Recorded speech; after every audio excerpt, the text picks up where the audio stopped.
À 2 km de la ligne d'arrivée, Hélène ne relâche pas ses efforts. Le creusement se déroule à bonne cadence dans le sous-sol de Maurepas, et les 2 dernières stations sont traversées sans encombre en octobre à Gros-Chêne et en décembre au Gailleur.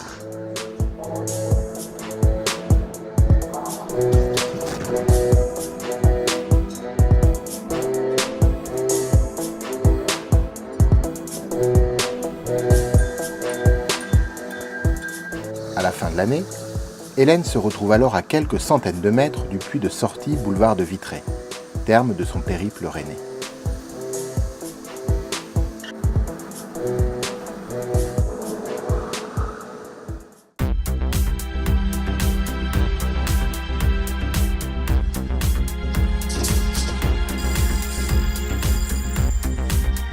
Cinq stations souterraines sont encore en gros œuvre fin 2017.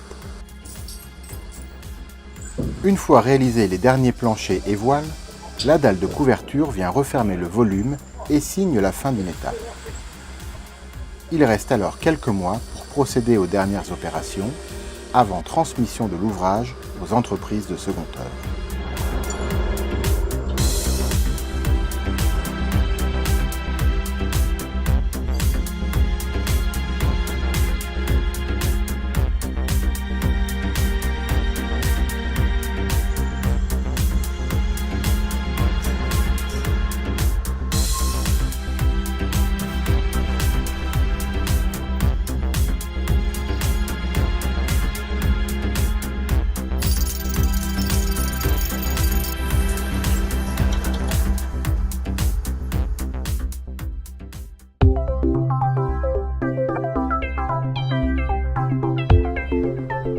Les stations sont progressivement investies par les entreprises de seconde œuvre.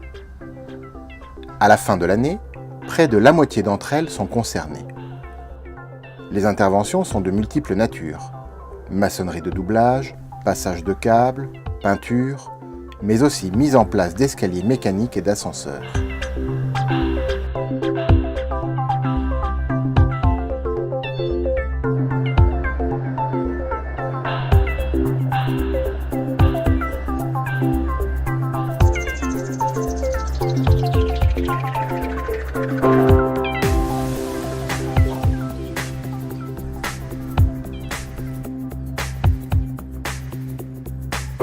À Clenay, station la plus avancée, on installe dans les escaliers un prototype de garde-corps, tandis que les premiers éléments de faux plafond sont accrochés.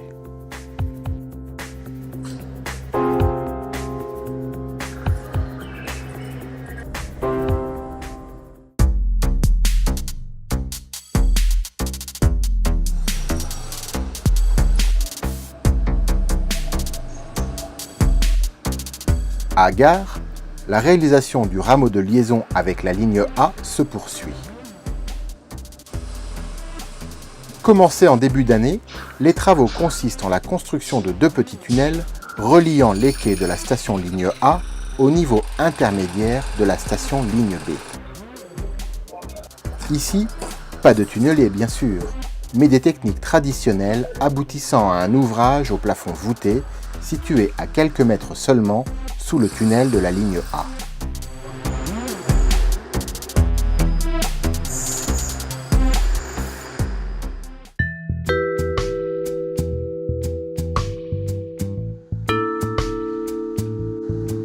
À partir de l'été, la progression du viaduc s'accélère.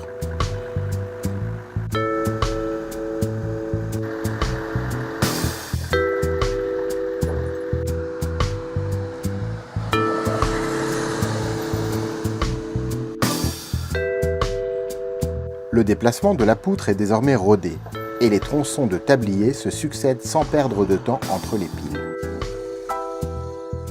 Après l'avenue de Bellefontaine, le chantier glisse le long de l'avenue de Butte-de-Couëme.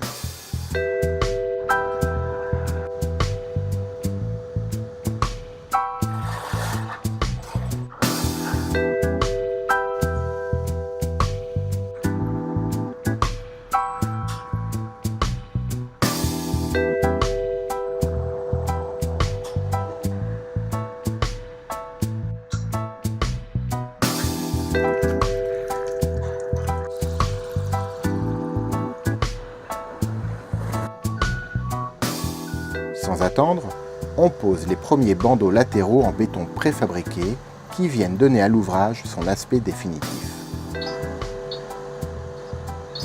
La construction des stations aériennes, momentanément à l'arrêt pour permettre la pose du tablier, peut reprendre.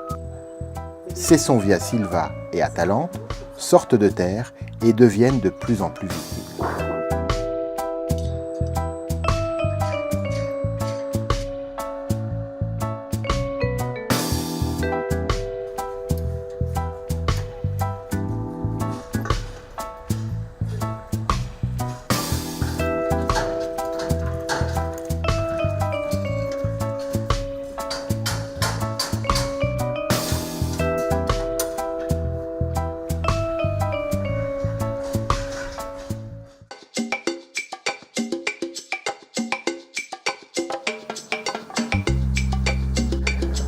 Que ce soit par petits groupes dans les stations ou à l'occasion de portes ouvertes à grande échelle, le métro attire les visiteurs en nombre.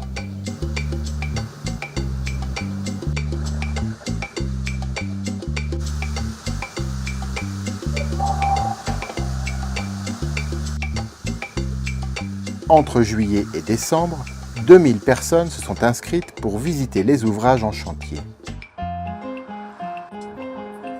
Elles étaient 10 000 pour découvrir la rame de Cityval et le garage atelier un week-end d'octobre.